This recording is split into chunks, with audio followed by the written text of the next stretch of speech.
Hey everyone, Isaiah here with Cerakote. If you're doing a full disassembly and cleaning of your spray gun between color changes, you're probably doing a lot more than you need to. So today I'm going to walk you through how we do a quick clean between color changes so that way you can spend less time cleaning and more time spraying.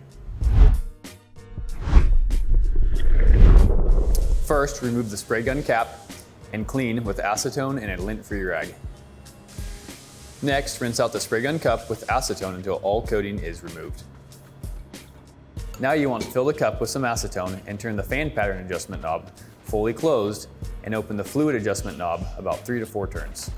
Then fully compress the trigger while covering the spray gun cup with your hand to build pressure and run acetone through the gun until the acetone runs clear out of the nozzle. While the acetone is flowing out of the nozzle, use a soft bristle brush and brush any coating off of the air cap. Make sure the trigger is fully compressed so that you don't damage the needle tip.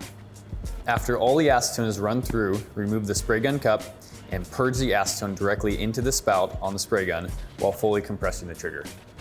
You can do a visual check in the spout to see if you see any remaining coating. If you do, you can use a brush or Q-tip to clean out what remains. Fully wipe out the inside of the spray gun cup with a lint-free rag and acetone.